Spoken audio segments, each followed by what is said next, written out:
Olá, eu sou Roberto Cardoso e este é o podcast Histórias de Silêncio, Conversas com Meditadores. Hoje nós estamos recebendo o Fred. Fred é um instrutor de meditação, formado já há algum tempo, ele vai contar talvez para vocês um pouquinho mais, e que recentemente, quando estava vendo uma publicação dele, ele batendo os 500 dias consecutivos. Ele já meditava antes, mas em termos de dias consecutivos sem falha, ele bateu 500 dias recentemente. E eu lembrei de trazer ele aqui para bater um papo com a gente, alguém muito interessado, alguém muito dedicado, que tem trabalhos muito bacanas. Mas eu vou deixar ele se apresentar para vocês. Fred, bem-vindo, muito obrigado por estar aqui. E vamos deixar você se apresentar um pouquinho, por favor. Olá, doutor Roberto. Primeiramente, eu gostaria de agradecer o convite, a oportunidade de estar aqui. E, na verdade, para mim é uma honra, né? Poder estar participando desse trabalho junto com o senhor, que para mim é uma grande referência nesse universo da meditação. Então, eu me chamo Fred Granadeiro, eu sou profissional de educação física, atuo com educação física já há 15 anos. E, na área da educação física, eu fiz algumas formações, algumas especializações de neurociências, em mindfulness. E, na verdade, a meditação ela já faz parte da minha vida há algum tempo, antes mesmo até da educação física. Desde de pequeno, eu sempre fui muito motivado por esse universo, né, da mente humana. Eu sempre gostei muito de ler, de estudar sobre a mente humana. E, curiosamente, numa fase ali da minha infância, eu fiquei atraído para essa questão do poder da mente, né? Assisti alguns documentários, li alguns livros na época que falavam muito sobre a questão do poder da mente. Como que a Hum. mente pode nos ajudar, né, na nossa vida, como que a gente pode realmente criar uma vida com mais qualidade, com mais bem-estar, utilizando esse poder da mente. Então, nessa época, eu me deparei com um livro espiritualista, Hum. e nesse livro ele falava que para a gente desenvolver esse potencial da mente humana, era necessário a gente meditar.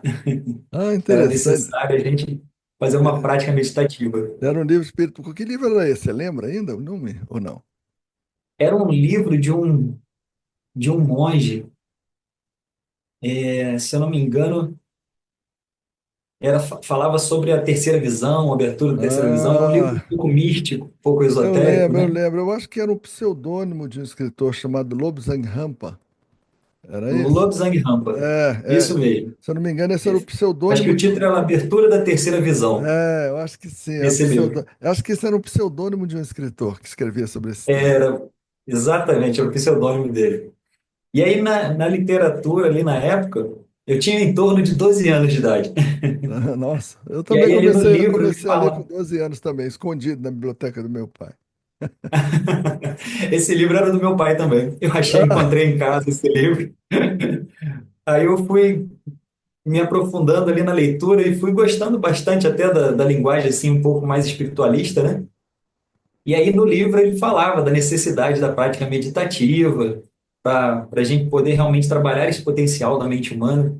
E aí ele dava umas técnicas de meditação. Então eu li aquelas técnicas ali e comecei a praticar aquelas técnicas ali sozinho. Então, durante algum tempo, lendo aquele livro, eu fui praticando aquelas técnicas. Só que aquilo foi mexendo tanto comigo que eu fiquei com vontade de buscar mais sobre o assunto. E realmente, né, uma criança de 12 anos não ia muito à frente só com essas informações autodidatas assim, né? Mas eu continuei nessa busca, eu continuei com essa prática. Então, desde então, a meditação ela faz parte da minha vida. Mas eu, aproximadamente com 14, 15 anos, um amigo meu, ele me convidou a participar de uma reunião de budismo que acontecia Hum. na casa de uma amiga dele. Era uma reunião assim Ah, mais familiar, né? em que cidade Não era um isso? templo budista. Que cidade? Aqui na minha cidade mesmo, eu moro no interior do Rio de Janeiro, na Ah, cidade de tá. Paulo de Fronteira. Qual a cidade? Então aqui na Desculpa. cidade, oi? A cidade, desculpa, eu não entendi o nome. O nome da cidade é Engenheiro Paulo de Fronten, Paulo de no interior do Fontaine. Rio de Janeiro. Isso. Essa pessoa, ela era do Rio de Janeiro, ela era de Copacabana, só que ela tinha uma casa aqui no interior. Então, quando ela Ah, vinha para cá, ela fazia as reuniões de budismo ali na casa dela. Então, a gente fazia os estudos, fazia algumas reflexões e tinha a prática meditativa. Então, ah, ali eu tive a oportunidade de conhecer uma nova prática, uma nova técnica meditativa. Então, ela utilizava muito a questão dos mantras. A gente uhum. fazia aqueles mantras ali do budismo japonês, né? Era uma vertente ali do budismo japonês, uma linhagem. Então, eu achei muito interessante e aquilo me atraiu bastante. Então, ali eu comecei a dar um outro direcionamento para minha prática meditativa. Então, por Entendi. volta dos 14, 15 anos. Então, eu comecei lá com os 12 anos, nos livros ali espiritualistas, aí fiz essa passagem pelo budismo, eu fiquei ali participando com eles mais ou menos um ano da reunião, então eu consegui implementar um pouco mais a prática no meu dia a dia.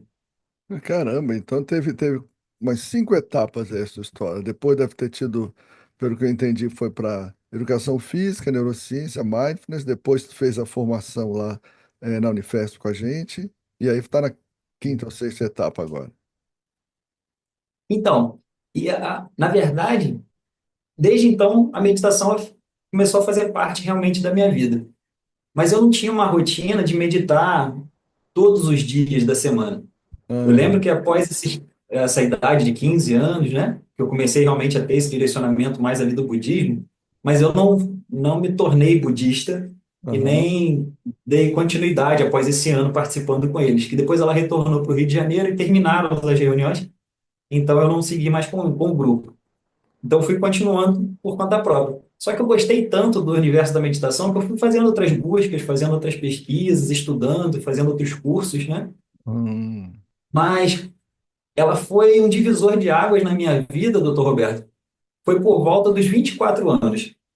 Nesse período aí dos 15 até os 24, eu meditava em torno de 4 vezes por semana, 3, 4 vezes por semana. É, que já Mas quando que não é tão pouco, né? Que não é tão pouco, né? é, é, hoje em dia eu percebo que realmente não era tão pouco na É. época. Mas nessa idade de 24 anos eu tive um marco ali, porque eu tive uma crise de ansiedade muito Ah, forte. E essa crise de ansiedade, ela me levou a ter picos hipertensivos. com 24 Eu anos. tive. Oi? Com 24 anos. Com Caramba, 24. Eu caramba. tive picos hipertensivos ali em torno da minha pressão chegar a 20 por 11, 20 por 12, Uhum. com 24 anos. E eu, sempre envolvido com esporte, né? Minha vida sempre pautada no exercício, no esporte. Eu já era profissional de educação física na época, mas foi diante de uma situação emocional, problemas emocionais que eu estava passando na família, que me Aham. levaram a desenvolver essa crise de ansiedade. E aí eu fui para o médico, né, para a parte fisiológica, e aí eu tive que começar a fazer uso de medicamento hipertensivo. Então, com 24 anos, fiz vários exames. Os exames, na verdade, não mostraram nada, só que devido à hipertensão, eu tenho causa hereditária também, o médico adotou a Ah, postura da gente entrar com medicamento. hum. Só que mesmo com o medicamento e com as práticas que eu vinha realizando de exercício físico, de alimentação mais saudável, não tenho hábito de bebida alcoólica e nem de cigarro, então isso já era natural, Já, não fazia parte já da minha rotina. já ajuda bastante. É, mas mesmo assim a minha pressão com medicamento não estava diminuindo. E aí eu conversando com a minha esposa, na verdade, na época era minha noiva, eu conversando com ela, falei, poxa, mas eu faço exercício físico, busco fazer uma alimentação bacana, não bebo, não fumo, estou fazendo a meditação 4 vezes por semana, 3 vezes. O que que eu posso fazer para tentar me ajudar, né, a reduzir essa pressão arterial aí que não estava diminuindo? E aí veio aquele insight, né, de eu aumentar um pouco mais a minha prática meditativa. Ah, Então, eu fiquei durante uns 6 meses tomando medicamento, e aí foi durante esses 6 meses que veio esse insight de eu aumentar a prática meditativa. Então, eu falei, não, a partir de agora eu vou aumentar, vou fazer meditação todos os dias e vou aumentar o período que eu faço de prática. Na época, eu fazia entre 12 a 15 minutos de prática. aham. Falei, eu vou começar a fazer uns 20 minutos por dia e vou fazer todos os dias da semana. Então, eu abracei esse insight, doutor Roberto, e comecei realmente a criar essa disciplina e manter essa constância na minha prática.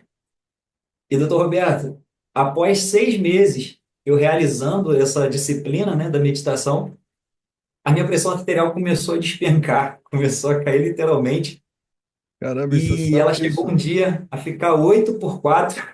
Meu Deus. Aí eu tive que retornar no cardiologista, ele olhou para mim, refez os exames todos e falou, Fred, o que que você mudou na sua rotina? Eu falei, doutor, o que eu mudei foi realmente aumentar a minha carga de meditação, o meu tempo de prática e meu número de prática durante a semana. Ele falou, ó, então você continua que isso está sendo um remédio para você. E aí ele retirou os medicamentos hipertensivos que eu tomava na época. Meu, que A minha legal. pressão, então, controlou, ela estabilizou, ficou normal, e na verdade até um pouco para baixo, que ela fica 11 por 7, 11 por 6, Hum, estabilizou,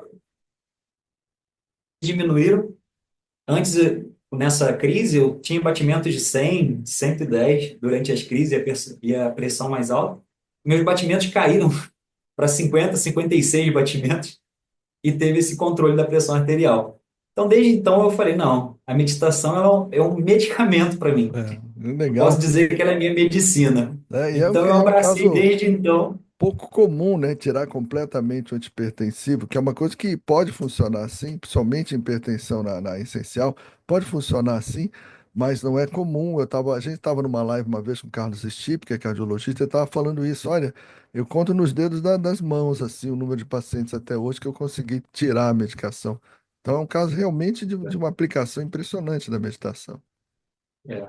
E já se passaram aproximadamente 13 anos desse episódio, e desde então, nunca mais a minha pressão teve alteração, nunca mais eu precisei retornar ao medicamento, e eu atribuo, sinceramente, a essa prática meditativa, que ela Então, me ajudou não só a fazer esse controle fisiológico, mas com certeza me ajudou a fazer esse manejo das emoções, esse gerenciamento dos meus pensamentos também, que me levavam a ter essa crise de ansiedade. sim, sim, sim. Como lidar com o furacão mental, né? A gente aprende a lidar, né? Fica tentando parar ele. Primeiro a gente aprende a lidar com ele. E se a gente listar, então, os dois principais efeitos que você diria que a meditação teve sobre você. Um, além de redução da ansiedade, você falou, né? E na estabilização da pressão, qual seria o outro efeito, que você diria aí que foi mais pronunciado, mais evidente para você, no Fred, da meditação? Ah, doutor Roberto, eu atribuo essa possibilidade desse gerenciamento emocional de uma forma mais assertiva, de uma forma mais pontual. Saber lidar com essas emoções. Entendi. Realmente isso aí é uma coisa interessante. A autoobservação e observação da nossa mente funcionando é uma coisa que é muito difícil da pessoa entender, né? A gente chama, às vezes, apelidam de metacognição, né? Você olhar ali fora da linearidade.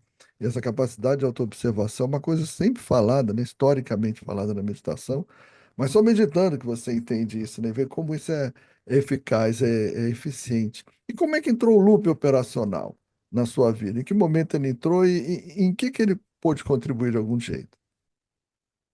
Então, após esse momento, esse episódio que eu tive, né, que eu percebi que realmente a meditação ela seria para mim essa medicina, eu entendi que eu teria que buscar mais para poder compartilhar isso também. Porque a época que eu tive essa crise de ansiedade, eu convivia com muitas pessoas e muitas dessas pessoas também tinham crise de ansiedade, também tinham essas crises Entendi. buscar a meditação agora no intuito mais profissional. Que eu tinha Hum, ela como minha prática, como a minha medicina, mas eu falei, eu preciso compartilhar isso também com outras pessoas. Como eu já sim, era formado em educação física, eu falei, não, eu tenho que buscar algo para fazer esse complemento entre corpo e mente, para ajudar sim. mais os meus clientes, meus alunos e outras possibilidades também. Então, eu comecei a fazer alguns cursos. Então, eu fiz cursos com pessoas que eram da área das tradições, das filosofias, Hum, pessoas da área de religião. Fiz também com alguns institutos mais voltados para a área da ciência, como o Mindfulness.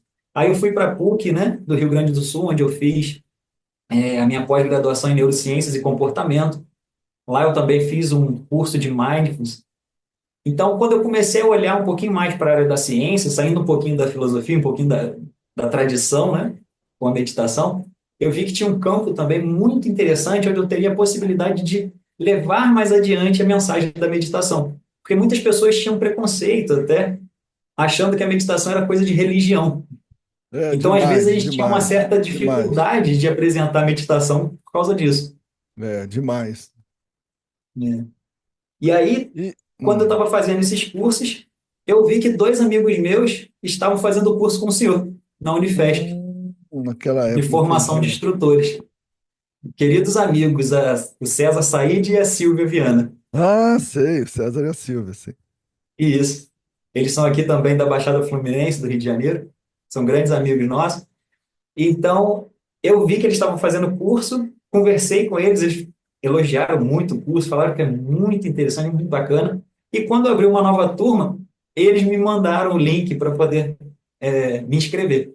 E aí eu tive esse prazer enorme de conseguir me inscrever no curso e conseguir participar do curso com o senhor e com a sua equipe. Então, foi aí que, quando eu tive o contato do loop operacional e da definição operacional, para mim Uhum. fez um divisor de águas, tanto na minha prática meditativa, quanto na possibilidade de eu levar a meditação adiante. É de explicar, né? Exatamente. Acho que o grande eixo do loop, porque quando você medita como você meditava há muito tempo, você mesmo que intuitivamente você entendeu aquilo ali, você pegou aquilo ali. Mas aí o loop ajuda a explicar demais, eu acho, né?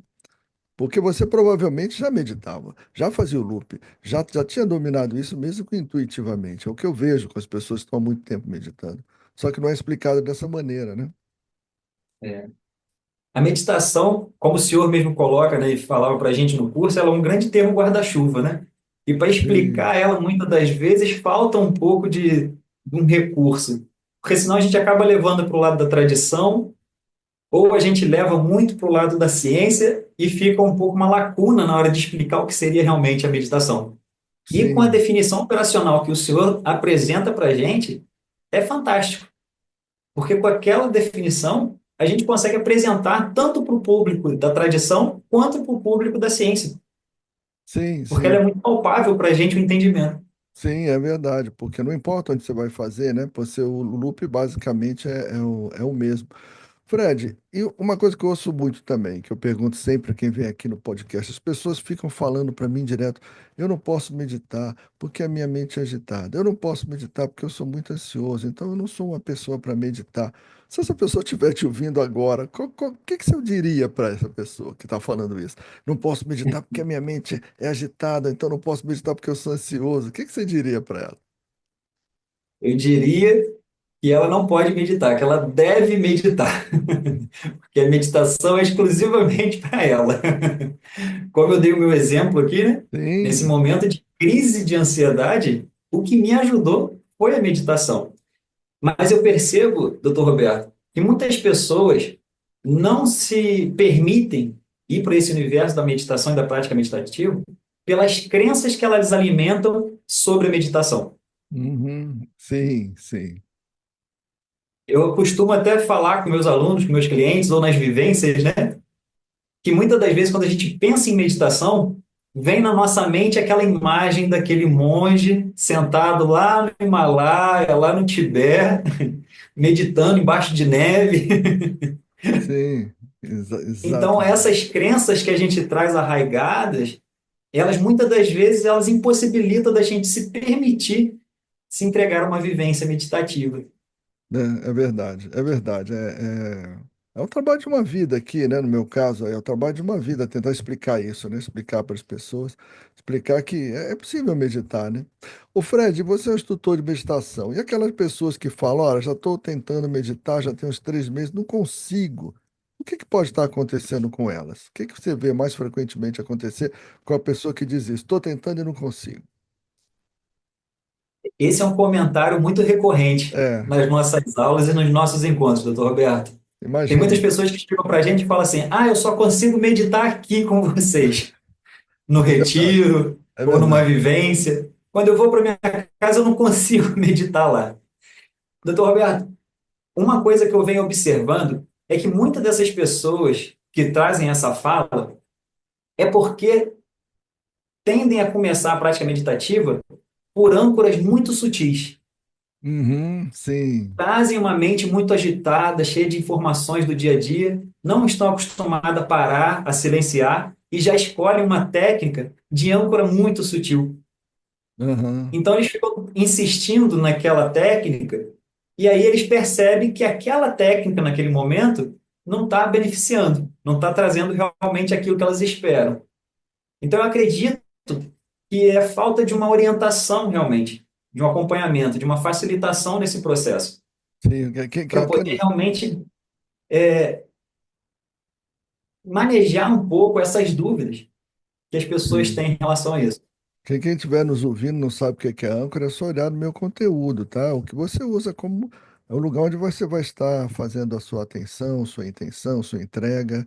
Tem um negócio lá que pode ser um som, a sua respiração, tá? E tem âncora sutil, né? Que é o todo, o nada, o agora, o vácuo, não, o estado. E realmente, para quem está começando, é um dos erros didáticos clássicos da meditação.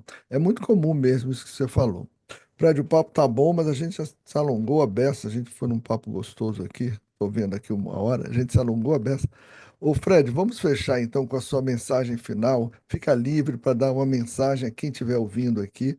Isso vai ficar gravado. A gente vai botar o seu contato do Instagram, seus contatos de mídias sociais. Mas eu queria que você deixasse uma mensagem final para quem estiver nos ouvindo aqui. Doutor Roberto, primeiramente eu agradeço a oportunidade de estar compartilhando um pouquinho aqui nossa história na meditação. Agradeço toda a contribuição que o senhor deu para a minha prática meditativa, para a minha prática na profissão. Agradeço muito. E eu penso que a meditação, ela é um processo que a gente precisa se permitir, a gente precisa se entregar e a gente precisa, primeiramente, trabalhar as nossas crenças em relação à meditação. E é claro, se a gente buscar um facilitador, um instrutor, um professor de meditação, isso vai ajudar muito a gente potencializar a nossa prática e a nossa disciplina na meditação. E como prova viva, né? A meditação, ela sim pode ajudar muito na nossa saúde física, mental, emocional. É uma excelente ferramenta, um excelente recurso para a gente buscar nossa saúde de forma integrativa. Que bom, você falou com conhecimento e com exemplo de vida também. Isso é muito legal. Bom, a gente vai se despedir direito, mas vamos dar primeiro um tchauzinho pro pessoal aqui. Pessoal, obrigado, Fred. Pessoal, tchau, tchau. Tchau, tchau. Gratidão pela oportunidade. Um grande abraço.